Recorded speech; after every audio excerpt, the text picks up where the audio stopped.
Buenos días, un gran saludo a todos los que nos acompañan en esta entrevista auspiciada por la Universidad de Cartagena y su maestría en recursos digitales aplicados a la educación.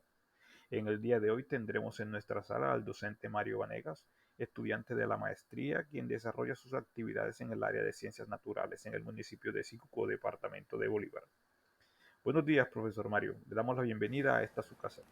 Muy buenos días a todos, gracias por la invitación. Es un gusto estar acá compartiendo este espacio. Espero que mis participaciones aquí permitan hacer un debate sobre esta temática de las diferencias de los procesos de enseñanza.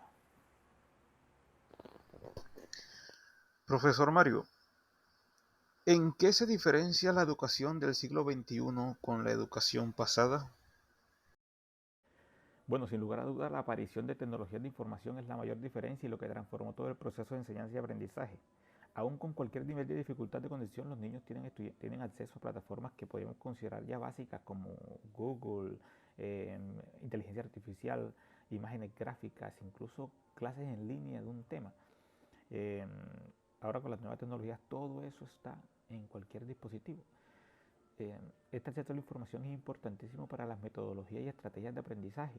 Antes era el profesor con la clase magistral porque era el único que tenía la información a la mano para presentarla y aplicarla, no había otra forma.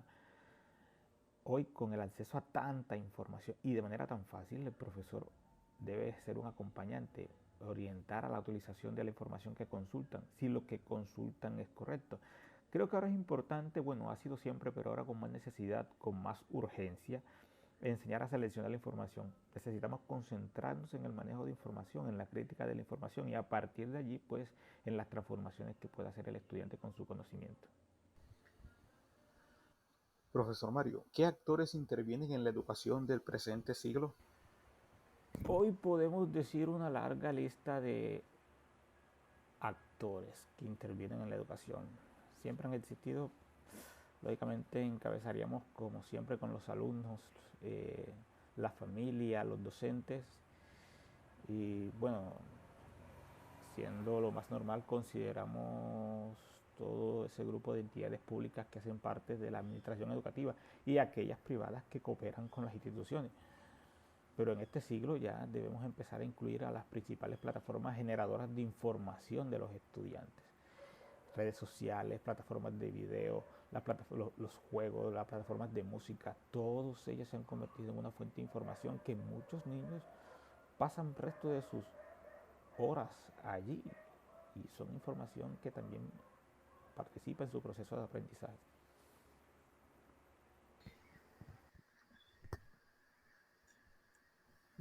Profesor Mario, ¿cómo debe ser la activación de saberes en el presente siglo?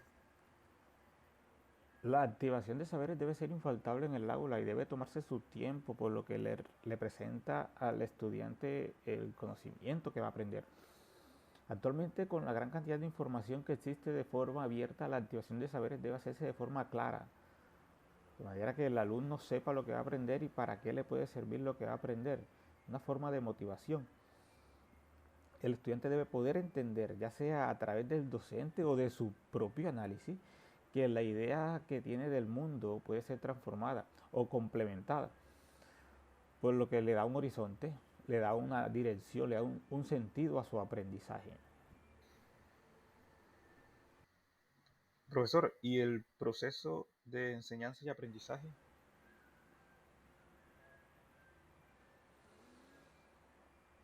El proceso de enseñanza y aprendizaje debe transformarse porque los estudiantes ya poseen toda la información a la mano y las recientes herramientas y software tecnológicos cada vez increíblemente están evitando la necesidad de razonamiento de los alumnos. Hay que empezar a diseñar estrategias pedagógicas que promuevan el análisis de la información, la comprensión lectora, la lectura crítica y el entendimiento de las cosas.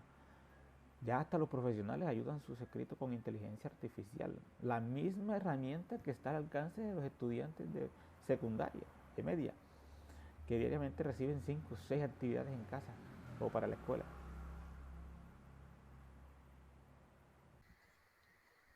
Ya para terminar con esta entrevista, profesor Mario, ¿cómo debe ser entonces el proceso de evaluación? Esto es todavía más complicado. Dentro del proceso de enseñanza y aprendizaje, la evaluación debe adaptarse, debe ser acorde a los objetivos del aprendizaje, a los objetivos de la educación. Y con la modificación de ellos se debe modificar este proceso evaluativo. Esto se hace difícil por el hecho de que el proceso formativo puede ser subjetivo y diferente en muchos casos. Deben ser considerados muchos factores, incluso socioemocionales para cada alumno. Esto lo dictan las recomendaciones y se trata de realizar en el aula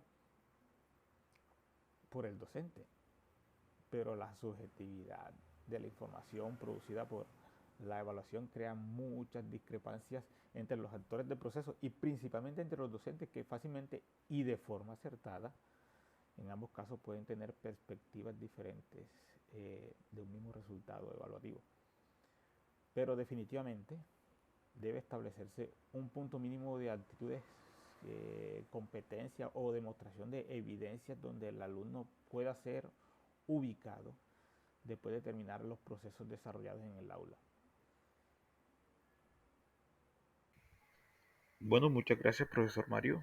Muchas gracias a todos por acompañarnos hasta el final. Nos vemos en otra ocasión. Esto es Universidad de Cartagena y Maestría en Recursos Digitales Aplicados a la Educación.